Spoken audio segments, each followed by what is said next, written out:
In the time of the aristocrats, there stood a high tower in Mondstadt's plaza. It was built to honor Barbados, the animal archon in name, yet in reality, it was nothing more than a flamboyant display of wealth and power by the royals to gloat over the commoners. The one time in the year that the commoners living in these dark times could find a little solace was during Ludi Harpastum. During one Ludi Harpastum, a wandering singer from a distant land arrived in the city. The name of the lass was Ines, and everyone at the festival was enchanted by her stunning beauty.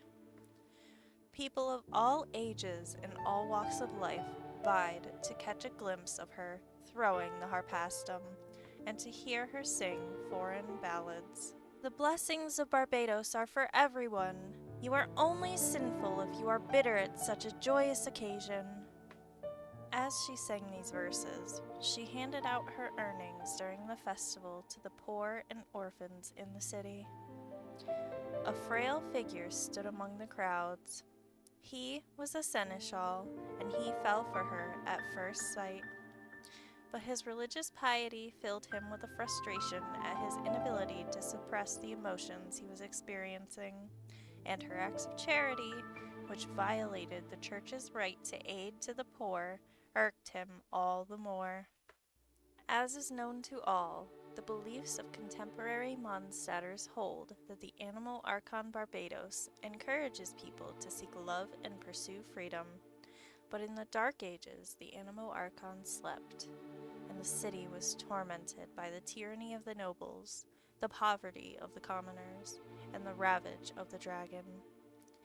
Meanwhile, the self-proclaimed Orthodox Church, a mere figurehead controlled by the ruling class, advocated abstinence from earthly pleasures to avert divine punishment.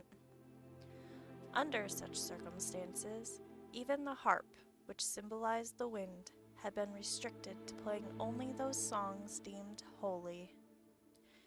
However, the notion of divine punishment was little more than an excuse fabricated by the nobles to conceal their avarice and restrict the commoners. To let her stay in the city is to bewitch all its inhabitants. What wickedness will this witch bring? The seneschal pondered.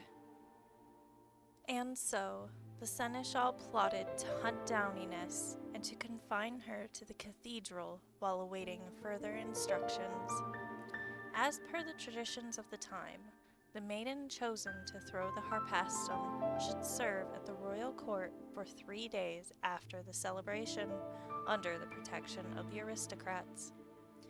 The seneschal decided to send his adopted son, Octave, to sneak into the royal court and abduct Ines.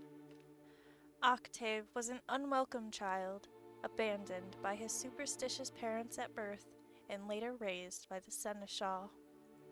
As a child, he was persecuted and abused by the citizens, seen as a bad omen of draconic disasters.